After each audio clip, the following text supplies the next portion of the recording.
listening to the Rainmaking Podcast, hosted by high-stakes headhunter, author, and professional speaker, Scott Love.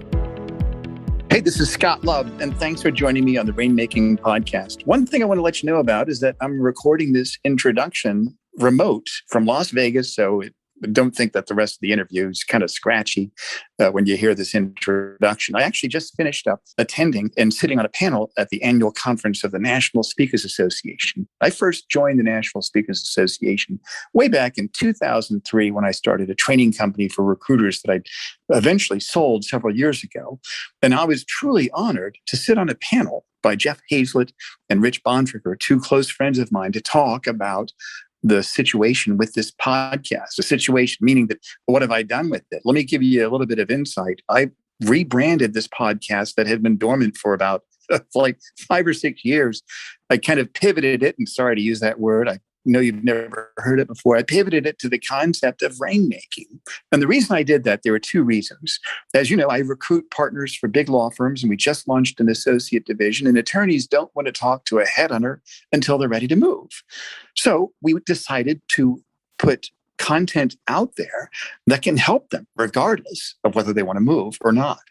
And that's the one thing within law school, it's not taught. Business development is not taught. Yet how do you measure the success of an attorney within a big law firm?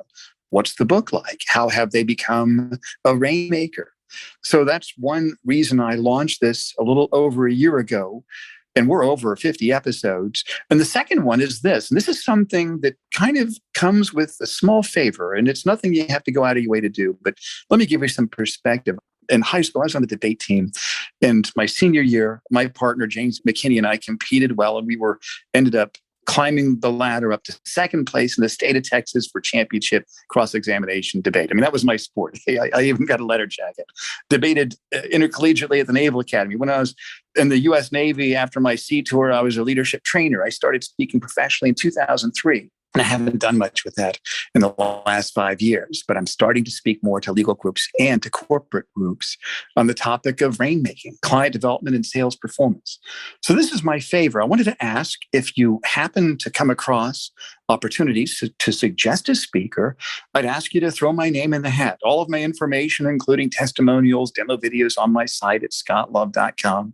But that's my ask. If you hear of an opportunity for a conference, put my name in the hat, and I'd be happy to talk to the people that get involved in that. But let me get to the show right here, and I'm excited about this particular guest, Mo Bunnell. He has helped complex organizations grow by scaling business development skills across their organizations and creating a growth-oriented culture. You don't meet too many people that have the vision that Mo has, and his focus is clear. It's all on business development. He's the author of the Snowball System, the host of the video podcast, Real Relationships, Real Revenue, and the founder of Bunnell Idea Group, which has trained over 15,000 seller experts at over 400 clients all over the world. I know that you're going to get some great ideas from Mo today. He's insightful. We're going to put the links that we talk about on the show notes, so you don't need to write those down. You can just go to the show notes and check that out. And as always, if you know of some interesting people that you think have ideas that would help this show reach its audience and give them content, please let me know.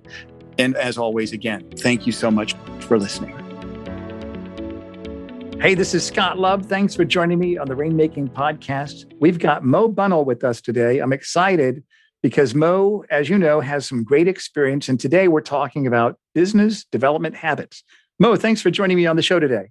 Scott, man, I am so excited to join you. We're going to have a blast and hopefully be really helpful to your audience. I hope so. And I expect that because your content is solid. I'm a fan. And I think that your ideas that I've heard you talk about really fit in alignment with the listeners of this show. So I'm really excited to hear what you have to say. But kind of give us a quick overview. Tell us about your story in 30 seconds or less. What did you start at in the business world? And how did you get to what you're doing today in your current work? Wow, 30 seconds. It's going to be tough. Time's a ticking. Well, I started my career much like many of your audience, except I was a professional, but I was an actuary. So you can't get much more technical than that. And in one day, through a weird chain of events, I went from 100% delivery focus to 100% business development focus. asked my boss for a manual. There was no manual. He actually laughed at me. And I spent, out of fear of failure, I spent the next several years putting together a system that would work for business development, where I had my client's best interest in mind, and I always had their back, yet I was being proactive in retaining and growing the book of business I had. Tons of success with it, and then started being asked to give talks on it. And through that course, Scott, I didn't just fall in love with business development. I fell in love with teaching others business development. And now we've been at it about 15 years since I've been off on my own. We have a big team of people that trains people, sound, effective, efficient business development skills. That's great. Yeah. And I like the fact that you've really built a machine that really serves your clients on all levels. And the people that you want to get to know are the same people that I want to get to know. Yeah. And those are people that are in the business of getting business. And so let me ask you this. When we talk about business development habits, let's get some definitions in place. What does that mean exactly? Well, we break it down into 3 areas. One is, how do you manage your opportunities? How do you find the right people? How do you create an amazing buy-in process? So you're being attractive, but you actually get the deal done, the contract signed, the matter started, whatever. Thing 1. Thing 2 is, how do you manage your relationships? If opportunities are a bit more shorter term, a little bit more commercial, managing relationships is your long-term pipeline. Who do you want to invest in that is going to pay off over the long term? Who do you want to be proactive? Who do you want to be helpful with? And then the last segment, the third, is how do you manage yourself? Because man, if you've got one foot in trying to bill 1,800 hours a year, 2,000 hours a year, doing an amazing job with delivery, and you've got one foot in bringing in business, the business of being in business, like you mentioned, boy, you've got to have a good system around it, because your audience, my audience, they're not full-time salespeople. They don't have 2,500 hours a year to spend in air quotes selling. They've got to be efficient and integrate what they're doing around business development in their busy day-to-day life. So managing your opportunities, managing your relationship, managing yourself, man, when people can do those 3 things well, they do well with bringing in the business that they want. Yeah, I like how you break it down into 3 simple buckets, so to speak. I mean, that's the word I use. They're 3 different buckets, and it's simple. If it's 4, you're not going to be able to remember it. But if it's 3, that's all you need for a stool to have balance. And there's your metaphor for the day. I love it. If we were to draw a pie chart, managing opportunities, managing relationships, and managing yourself, what do you think? And here's my 2 questions. The first one is, what's the optimal way to divide those in a pie chart? And what do you think, with most professionals, how is that out of balance? Oh, those are great questions. So the first one, optimal way. We probably need to start with ourselves. So even though that's the third thing, and we cover it third because there's some things to learn about managing your opportunities and managing your relationships you need to know. So we mention it third, but it's really where we need to start. So I don't know that I would say a pie chart, because in a way it all comes back to ourselves. Right. But I'll give you one simple trick people can put in practice right away.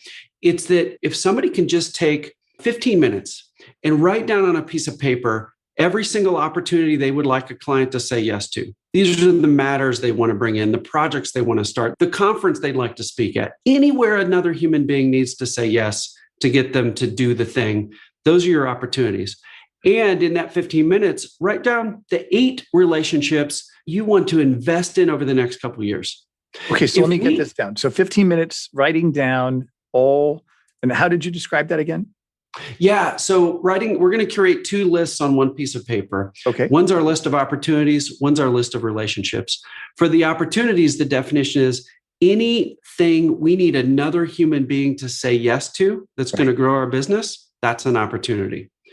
So it's, of course, matters, projects, contracts people sign for you to do work, but it's also things like speaking at a conference that you think would be helpful to grow your book of business. I see. Right. So under opportunities, we can look at the business development things we do to create that brand, create that profile, put us in the path of those people so that when they have a need, they see us. So we would put those actions under opportunities. Is that correct? You got it exactly right. They have a little more shorter term line of sight to revenue. There's a project we'd like to win. We have to, we're getting close. We need to see when we can get that signed. But then the relationship list is very long-term. Those are people that they may have nothing to purchase with us right now. They might not have a need, but they're the 8 or so people we think over the long term are going to be disproportionately important to our success.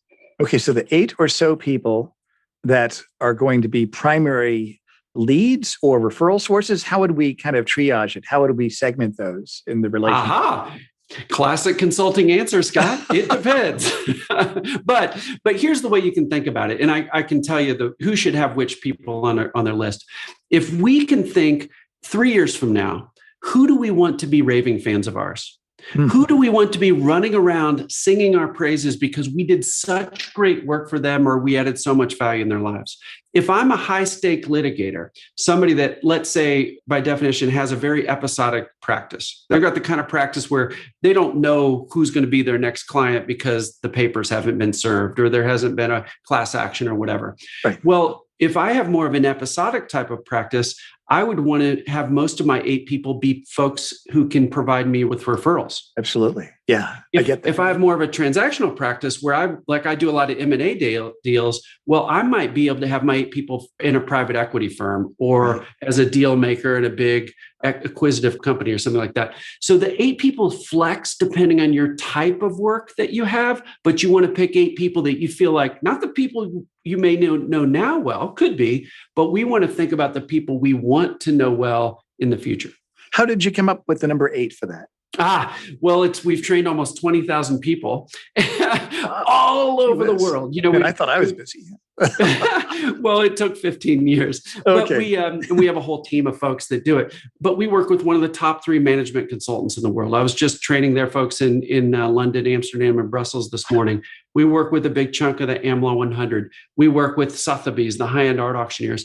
So as we've gone through that exact exercise of writing down your list of most important people, all in different professional services all over the world, what we've learned is that most people, A, don't have a list of relationships. Right.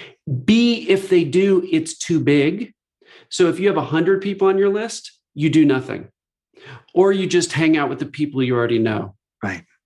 But if you can cull it down to say 8, could be 10, but I would say 10 or less people that are the most important to your future success, and you write that list down and you stick it on your wall right next to your laptop and you stare at it every day, then you will invest in those people.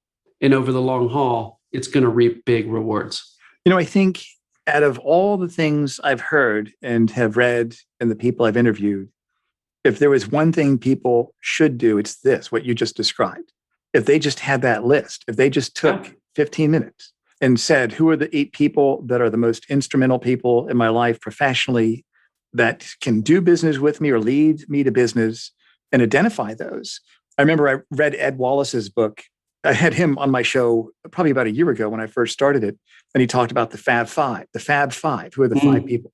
And so I like the idea of having a list of people that you're going to reach out to and be intentional. If there's one thing that any professional should do that they haven't, it's that. And I'll tell you this, Mo, I'll never forget the first time I had a drink with a partner who was thinking about moving to a firm, but he didn't have a book of business. And in my world, if they don't have a book, I can't help them. Right. And he'd never thought about going out and getting work.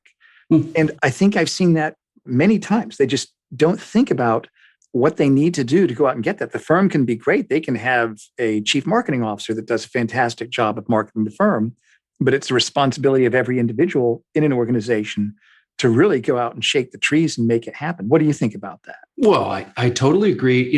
Here's the thing, is somebody can be the best of the best. Let's say they're a lawyer, it could be anything in professional services, but let's say they're the best of the best in their expertise. When they meet a prospect, let's say it comes through a referral they didn't even try to get, they meet a prospect. Well, if that prospect's talking to another lawyer, if one person's 99th percentile and one's 50th percentile, it is very difficult to tell who's actually better in that initial half-hour meeting. You can't really tell. If you're the decision maker, it's really hard to tell, right? But it's really easy to tell who's the better business developer, who cares more, who can develop relationships, who can add value, who focuses on being helpful right away. So I would argue that somebody that's an okay professional, but a great business developer, they're going to be able to be in control of their career far more than somebody who's the actual better expert, but not good at business development. And it's a shame, but it's true. That's right. And I've seen that before. And I've seen that there's some highly talented attorneys that just get left behind just because they haven't thought about that. Yeah. What's interesting, though, I've seen that there are some people where they might be those quiet introverts, but they've found a narrow niche, which they really understand it.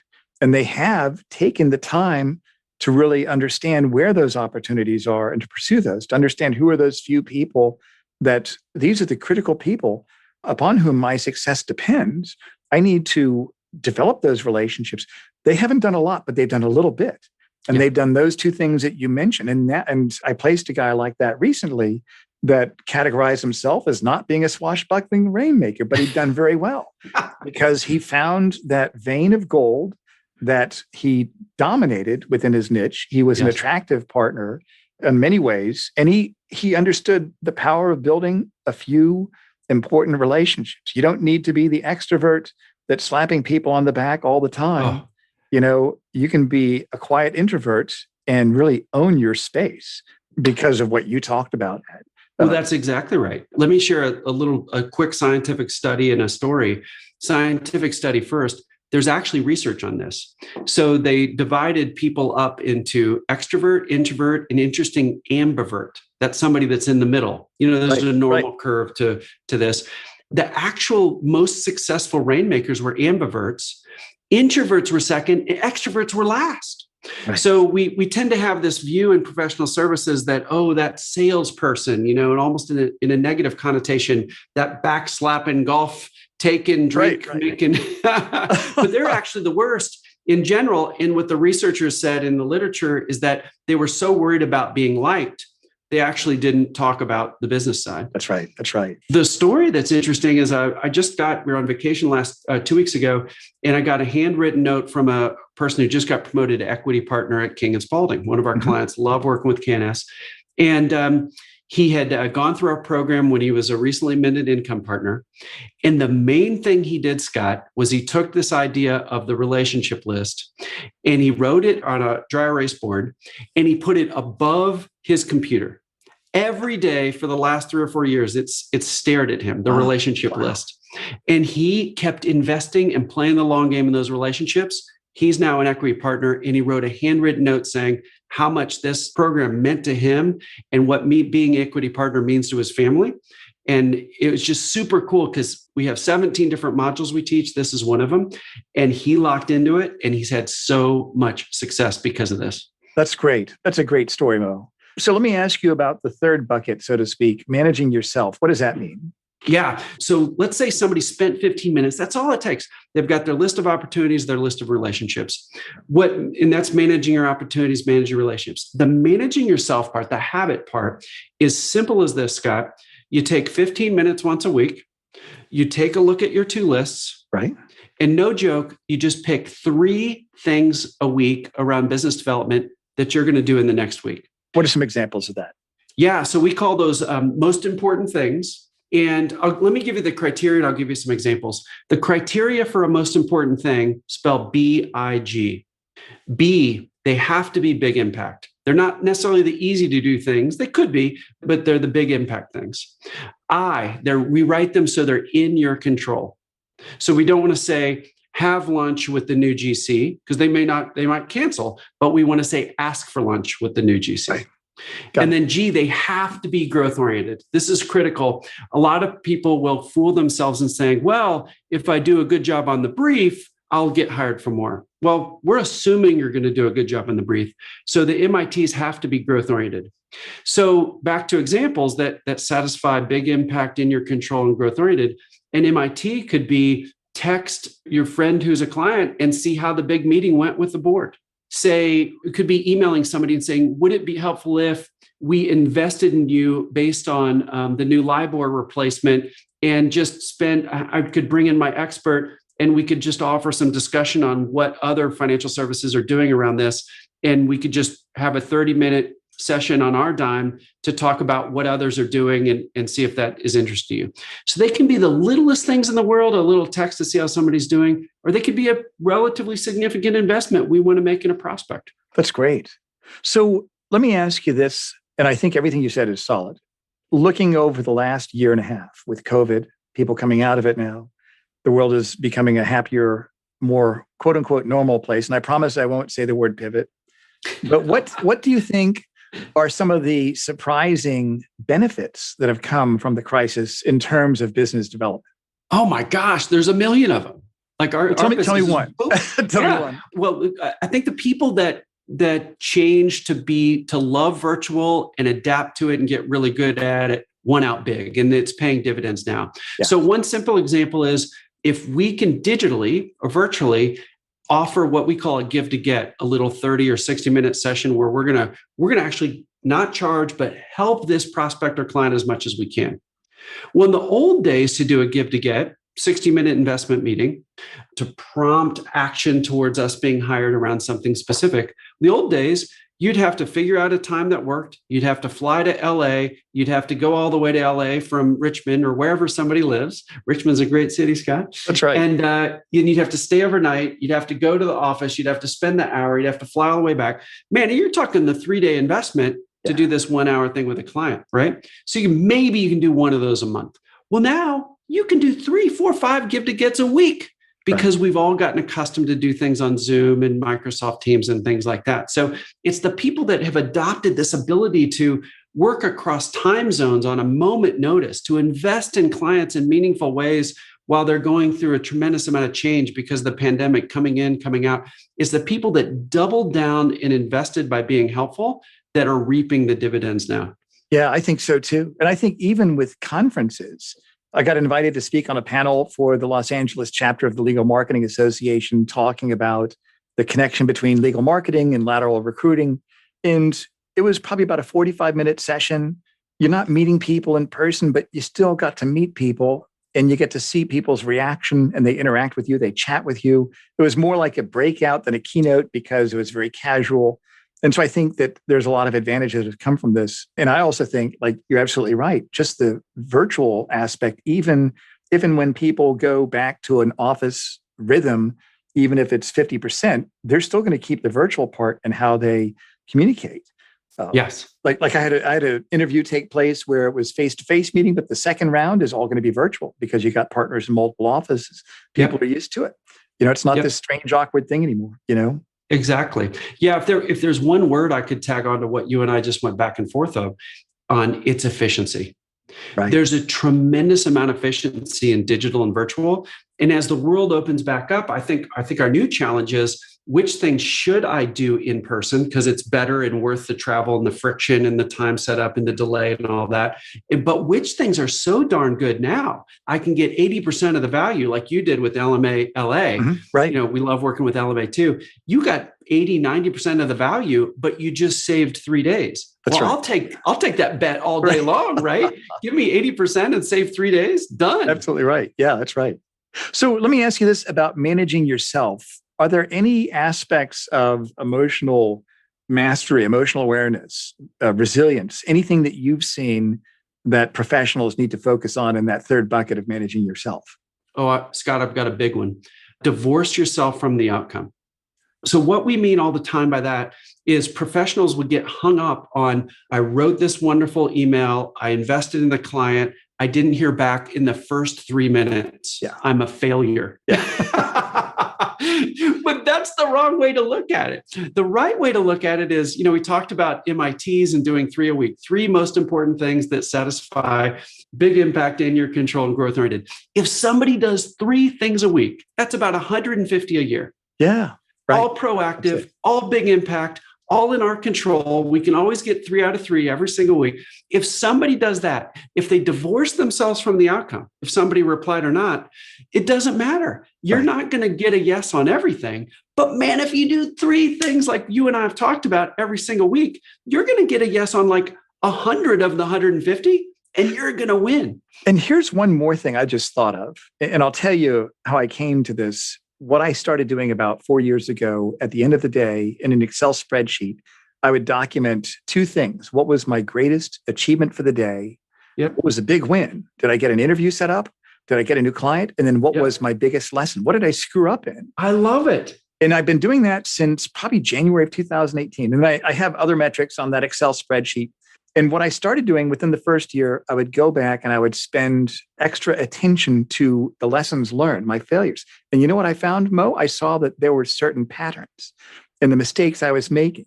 And What so were what they? I would do each month, I would look at what is a virtue or a character goal, because usually I believe that all the problems of performance relate from character issues and values more than performance, such as fear. I don't want to feel hurt because I'm afraid they're going to say no. So I'm going to wait 3 days before I get back to them after they told me they were interested, and I would, anyways. And so what I saw was that there's performance improvement that takes place over time, but you got to pay attention every day. You got to pay attention and do little things every day. What do you think about documenting these things that people do? What do you think about something like that? Well, Scott, I just finished my weekly review right before we got on this call. So, yeah, there's a bunch of research that shows gratitude is one of the most important feelings we can have. And a researcher named Dr. Teresa Mabile, she's at Harvard, she coined a methodology based on her research over decades called the progress principle. And what she found is the most productive people, and this is interesting, but also the happiest are the folks who do exactly what you do. Wow, some kind of a daily or weekly review. Yeah. So what I do is I have a little app. It's called Day One. I have a template I've built. I can click 2 clicks and I can populate the weekly review. And I just type in there the progress we made that week. Yeah. My to-do list is still a mile long. I still have calls that I need to respond to. I still have emails. But victory that week was doing my 3 MITs or not. And then I write down the things that I got done. And I finished mine, Scott. It's similar to your big win. I put pictures, because it's electronic, I can attach pictures to that little journal entry that are just the fun things I did that week with my family. What a great idea. Sort of ends the week on this positive of a text from my daughter with a kitten or, whatever. Right. Yeah. And I really believe that lawyers are people too. They have emotions, professionals, high performing, Olympic level people that are in business, they're people and they have feelings. And I think that if we can use the positives to move us forward, like anchoring the thoughts of victory, like you talked about. One thing I did with my little girl, she doesn't like playing golf that much. She's 9. I got her a set of clubs. I play a lot. And sometimes she'll come and play with me and she kind of complains about it. And well, anyways, we went to an indoor place called X Golf where they've got these bays that you can rent. And then they've got like a kid version where they've got like the floating honey pot. It's going to knock your ball out of the air, and the little Nintendo type characters floating around. Yeah. And she had a blast. And she hit this one shot that was perfect, went right in the hole. And she was jumping up and down. I said, "How do you feel?" She said, "I feel excited." I'm like, "Please take that with you. Please keep that." And I think that when people tie the emotional context of victory to what they do, it wants them to get them to do more. What do you think about that? That the research says it's actually true. So that goes back to the Mabile research. There's some other, in fact, close to you, Dr. Seppo Iso-Ahola at Virginia. He's a worldwide expert in what he calls psychological momentum. Wow. It's a super cool science. He studies a bunch of stuff, but this is my favorite piece of his body of work. And what he found is in psychological momentum, and I'm paraphrasing with our lens on it, is that if you want to have psychological momentum, if you want to feel like you're unstoppable, the way you do it is you start so small that it's ridiculously easy. You set the initial bar so low you can step over it. Right. So if we pull that back to our habit discussions we've been having, we can do that in 30 minutes this week, right? We could have 15 minutes to write down our opportunity list and our relationship list. And then we could spend 15 minutes just thinking of, hey, what are 3 things I can do next week that'll move the needle? And we purposely pick 3 things that, no joke, take less than like 10 minutes. Yeah. Anybody can do that. And then once you get 3 out of 3 next week, you can make them a little harder. You can get 3 out of 3 the next week. After a month, 6, 8 weeks, what our folks in our programs tell us is, man, I feel like I'm on a roll because they still have a big inbox. They still have phone calls. They still have things left undone. But that's what they're defining as victory is for the week. They do it, and then they get it the next week and the next week and the next week. Well, Mo, you've got this wealth of insight, and I feel like we've just only had your introduction and we're about ready to get started, but we're almost done. And there's so much more that I know you can share. And I'd love to have you come back on the show. But if you could do 2 things, if you could kind of give us 3 action steps people can take to get started on some of these ideas that you have. And then also share with us, what are the resources that you have we can put on the show notes? What are your offerings that you'd like people for you to know about what you offer? I'm happy to. So this will be fun. We'll do this off the cuff, Scott. So I'll give you the biggest tip for each of the 3 areas. How about that? Good. Sounds great. Okay. So with managing opportunities, everybody that's listening, focus on progress, not getting the deal done. Right. You're going to be a lot more successful if you're just always focused on having incremental progress on bringing the meaty matters or projects you want in the door, but you're not worried about, in air quotes, closing until it's time to do that. Just focus on getting to the next step. With the relationships, the number one tip is only focus on being helpful. So in that segment, when you write down your, say, 8 people's names, whenever you're reaching out to them, you're only thinking with empathy, what would they like to hear from me? What can I do to be helpful? You're not being transactional at all. You're sending them a book. You're emailing a link to a TED Talk. You're texting to see how their big meeting went. Anything that just says, I care about you as a human being. Yeah. And then for managing yourself, I'm cheating a little bit because we sort of already started this one, but I would say set the initial bar so low you can step over it. When you want to build a new habit, it's easy for all of us in business to say, oh man, I'm going to develop the big spreadsheet Scott talked about. That's super cool. I'm going to do all this stuff. Do that in a few months. But right now, just take out a Post-it note and write down 3 things that you're going to do next week for business development. Slap it on your laptop and make sure you do those next week. And if that sounds easy, fantastic. That's where it should be. Set the initial bar so low you can step over it. And then you'll create that psychological momentum we talked about. Well, Mo, this is great. I've learned a lot and I don't want to stop. I want to keep talking with you the rest of the afternoon, but I know we have to end it. And tell us about the resources that you have. And I'll put anything that you want us to on the show notes. But what are the offerings that you have that the people listening can really benefit from? Well, I'll do this briefly, but I'll give you one thing that people can start with. And they can start with at no charge, and it's going to be tremendously valuable. I mean, we do speeches and comprehensive business development trainings and all kinds of things. But the one thing that people can do that are listening that's super easy and will transform their life, I'm not making that up, I know that sounds crazy, is go to a URL, bdhabits.com. So B for business, D for development. So if you're listening in the car, really easy to remember, bdhabits.com. Go there and sign up. And what you'll get is a 6-part series that goes way deeper than anything we could do in a short interview like this. And it will give you downloads. There's a toolkit. There's 6 videos. It teaches you how to have the optimal business development habits so that you'll stay on top of business development. You can integrate it in your busy life and you will have commercial success. bdhabits.com. We probably spent 40 or 50 hours building out that little course that doesn't cost a thing. And everybody can get it if they go to bdhabits.com and sign up. Yeah, we'll put that link on the show notes there. And Mo, thank you for being here. Your content's solid. I hope to have you back on the show in the near future. Scott, I would love to, man. This is a blast. I feel like we're long lost brothers. Yeah, that's right. We believe the same things, and it was just fun to start the relationship off with something fun like this. Great. Thank you, Mo. Thank you. Thank you for listening to the Rainmaking Podcast. For more information about our recruiting services for international law firms, visit our website at attorneysearchgroup.com. To inquire about having Scott speak at your next convention, conference, sales meeting, or executive retreat, visit therainmakingpodcast.com.